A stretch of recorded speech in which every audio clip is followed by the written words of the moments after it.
Hello everybody and welcome back.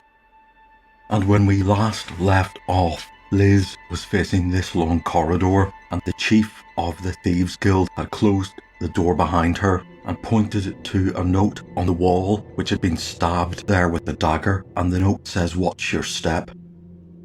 So at a snail's pace, the usual 60 feet per 10 minutes, she's going to creep forward whilst searching for traps.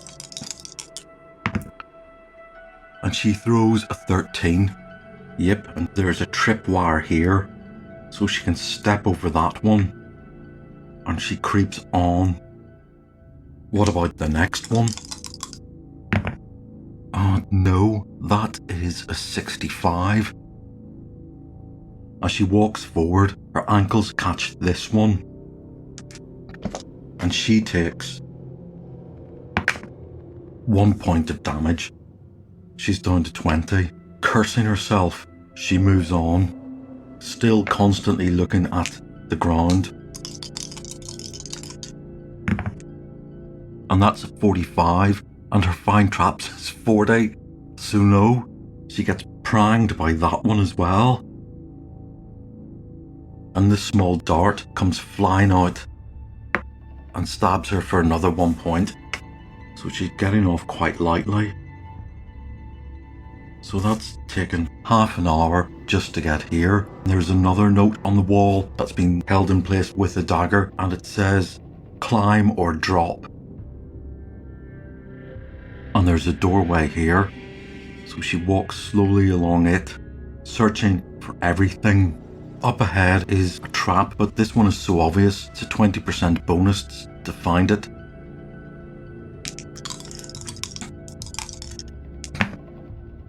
And she rolls 60, which is her 20%, so she just finds it.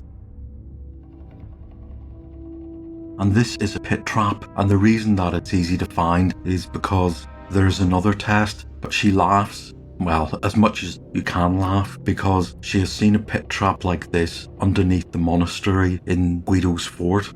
So, using her prior experience, she decides to climb the wall around the pit trap.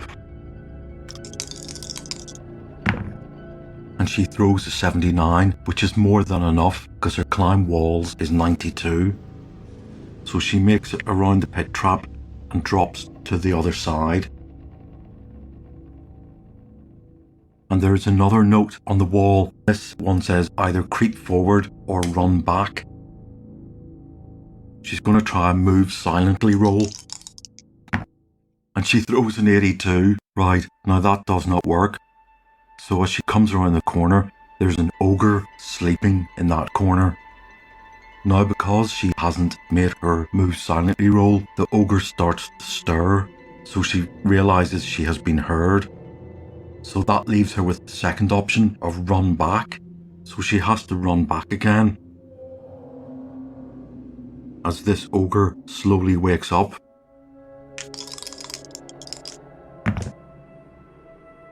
And she rolls an 18. She manages to make it all the way back over the pit trap as this ogre comes chasing after her. So it will be about here when she's about there. She gets to there. The ogre runs at her, falls down the pit trap, and that's him over with. Now she has to climb all the way back again. She throws an 81. And she gets to about here.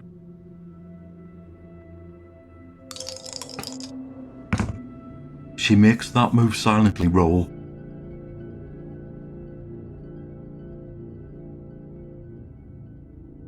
So she goes on more and more, and this note says, "You may find help, but beware." And in this room are 6 chests. And the chests are coloured purple, red, yellow, green, blue and navy, which by coincidence is the colour of these dice. And a chest can either be locked, trapped, or contain a potion of healing. And in fact, it can have all 3. I'm going to roll these dice. Any roll which is 1 to 3, the chest is locked. Okay, and that is just the green dice and the navy dice. If I roll a 1 to 2, it's trapped. Oh, right. Excellent. When I tested this to see if it was balanced, I got very different rolls.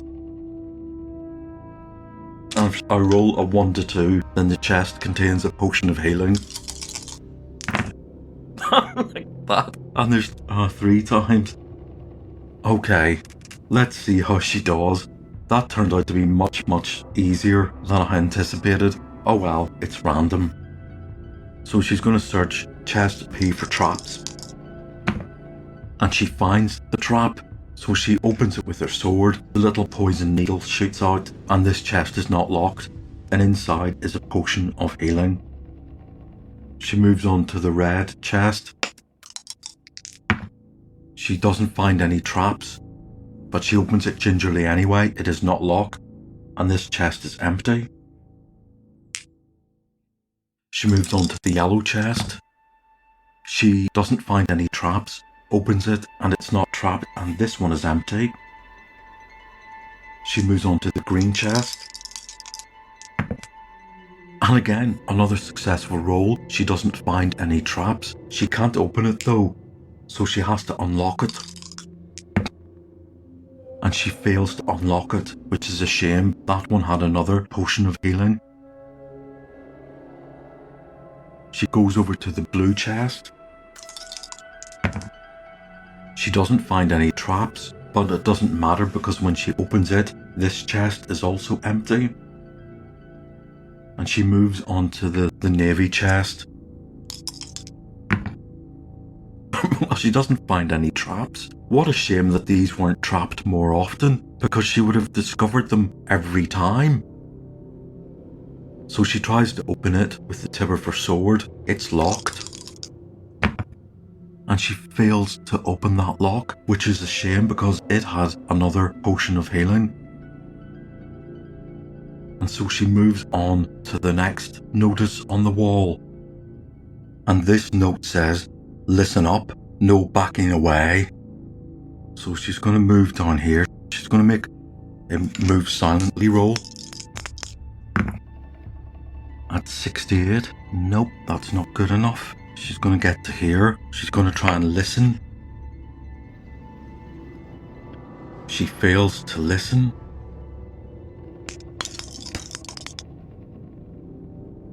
And she can see a bugbear here. And she throws a 17, so that was a successful stealth roll. So she is now going to try and perform a backstab as she creeps up onto the bugbear. Right. Okay, her melee THAC0 is 15. She gets a +4 onto that, so it's an 11. The bugbear has an AC of 5. Okay, here goes. She easily hits, but what a really crap damage roll. 2 plus 2 for her sword is 4, times 2 for the backstab is 8. So the bugbear is down from 13 to 5 HP. The fight is on. Let's roll for initiative. And it's mutual. Right, we might as well do the bugbear first. It's got a short sword, but it also does +1 damage. And it has a THAC0 of 16, so that hits AC 5, and that is indeed Liz's armor class, but it does a rather feeble 2 points of damage. She's down to 17. She's not this used to melee. Well, what more can I say for somebody who's not used to melee? So while the bugbear stabs her across one arm, she just manages to get her sword and shove it up underneath this creature's ribs, and it's dead.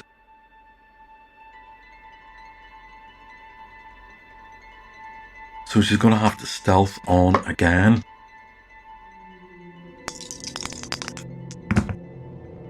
And that's a 24. She makes successful move silently. And she's going to try and listen. She doesn't hear anything. and round the corner is a zombie.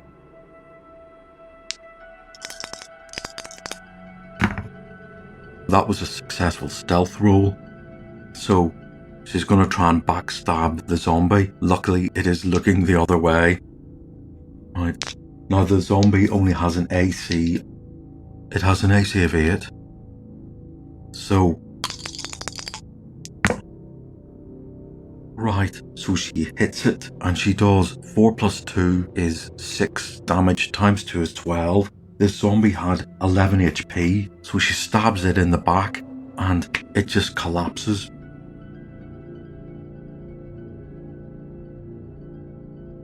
So she creeps on, and up ahead she sees torchlight. There are no more little notices, and bit by bit, after spending about 3 hours in this place, she eventually makes it to the end. And I have to say, that went a lot better than my playtest, right? Okay. So she comes out of the brig, and everybody is there watching her, including her friend Cassie and her brother Gus and his mates. So she now has to go off for short sword training for the next 2 weeks, just like everybody else's training.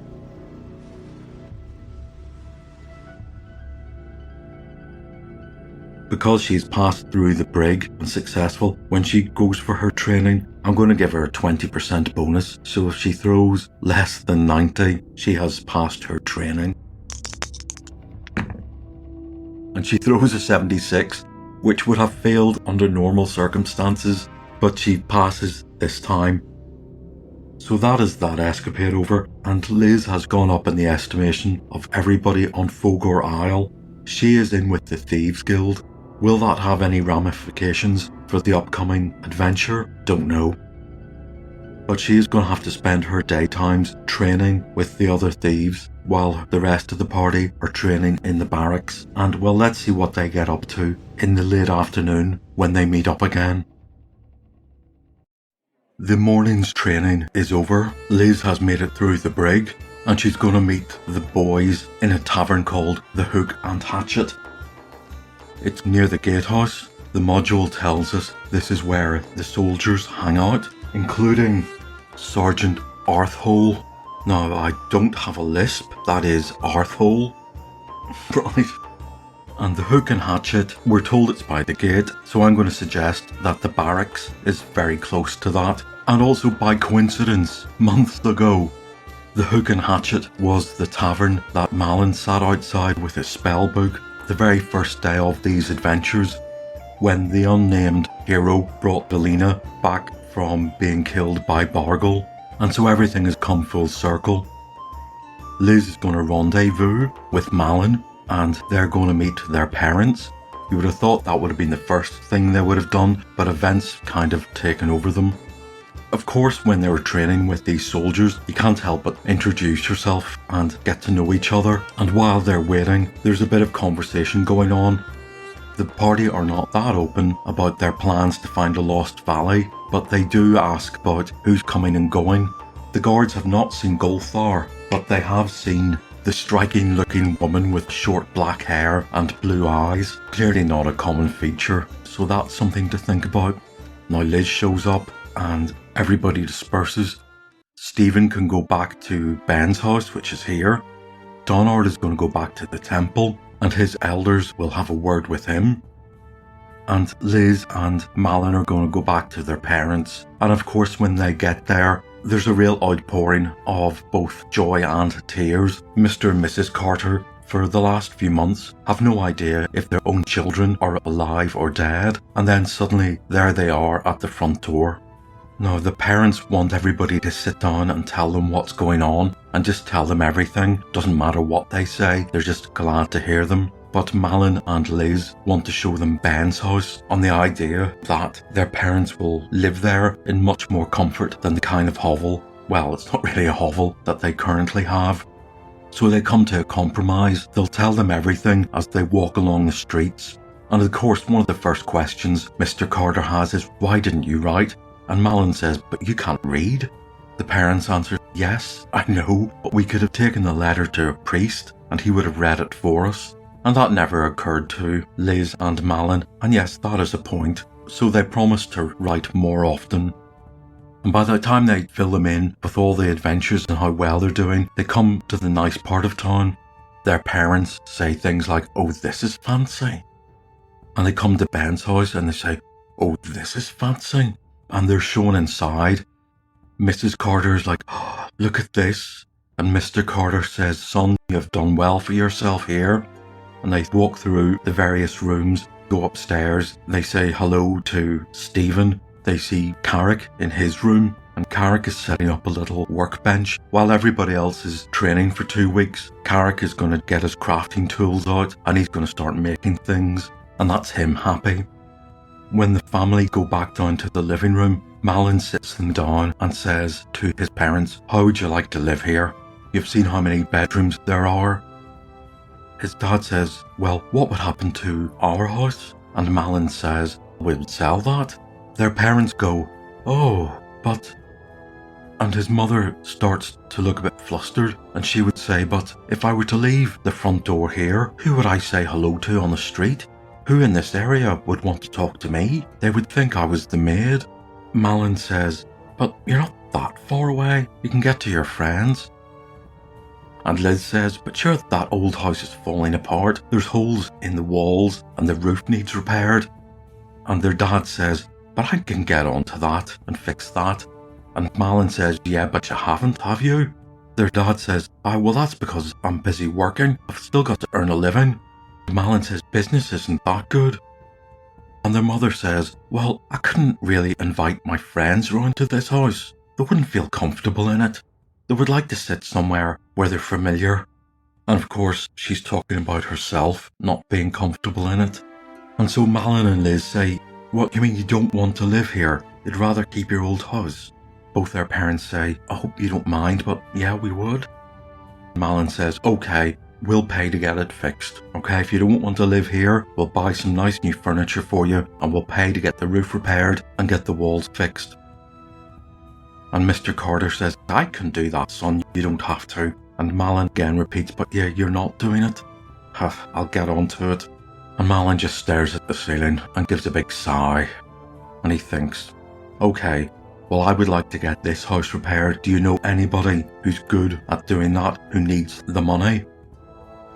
And Mr. Carter says, "Oh yeah, there's Thomas and his brother Jakob. They're a good handyman, and yeah, they could definitely do with the money. They've had a few setbacks."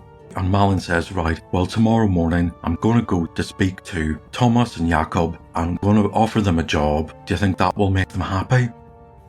"Oh, aye," says their dad. "It will, sure it will." And then Malin says, "I'm going to send them round to your house to fix your roof and repair your walls." And Mr. Carter says, "You can't do that." And then Malin says, "So you want me to tell them they don't have a job and they won't get any money?" And Mr. Carter realises he's been trapped. Okay, right, if you're going to put it like that. And finally, Malin and Liz go through the whole torturous procedure of getting their parents to realise they're at the age where their kids can look after them, and they need to start accepting that help. At least they agree to be taken to a nice tavern in a nice part of town to go for a nice meal. What parents don't like being taken out to dinner by their kids? Donard is having quite a different experience back at the temple. His elder is speaking to him, and when they left, the question the elder asked Donard was, if you're out seeking retribution in the world, or restitution, or if you're out seeking atonement and you want to kill ghouls and goblins, what is the upper limit that will meet your atonement? Is there a number? Is it 100? Is it 1000? And that is the same question he asks Donard when he returns back to the temple, and Donard just says, "I still don't have an answer for that."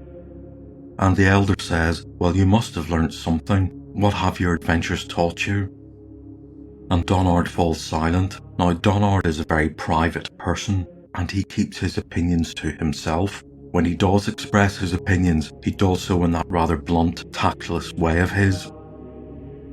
But any opinions about himself, any cross-examination or reflection on who he is a very private matter.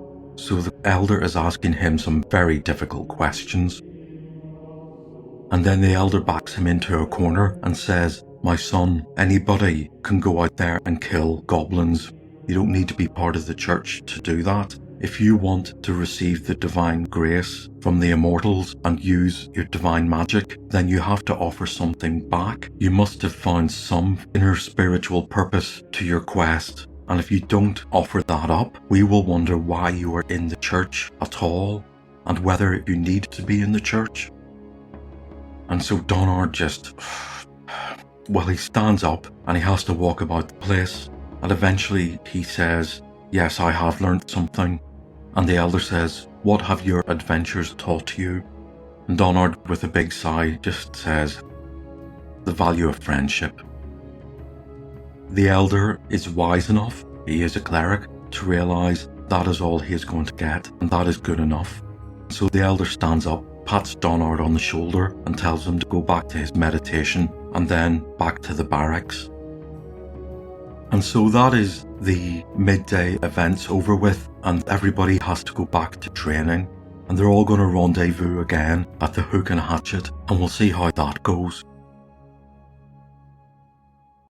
At the end of training, the teacher announces to everybody in the barracks that training tomorrow will be delayed because of the patriarchal parade, and all the guards are meant to be stewards. And Donard can indeed confirm that he will be part of that parade. So that's the plan for tomorrow morning. When the party get back to Malin's house, everybody decides they're going to watch the parade, largely to see Donard all dressed up in some clerical finery after a bath and his hair brushed. Malin decides to look into that trunk that Ben had, where he kept all his old adventuring equipment. And at the bottom of it, he pulls out a rolled up bit of dirty paper held together by a bit of manky, it might be catgut, and he unpicks it. And he unfurls it, and it's a map, and it looks like a treasure map. And all of a sudden, Malin's imagination starts to race, and along with the treasure map is a letter. He scans the letter, there's quite a lot to it, but it's written by, seems to be somebody called Barbosa, an old sea captain, or even a pirate. Well, he's going to take that to bed, and he's going to read that, and he's going to have dreams of sailing over the seven seas, to finding a lost island with lost treasure. So I'll wonder where that adventure will take them.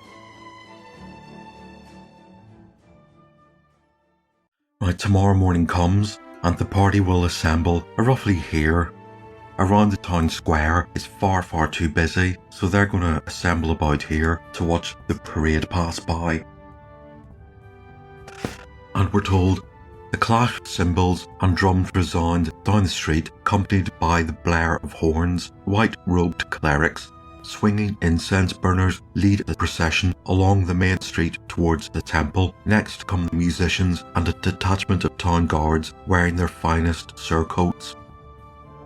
A large white and gold palanquin, held aloft by 8 bearers, sways down the street. Sitting in the palanquin and smiling warmly at the people below is Patriarch Shirlane.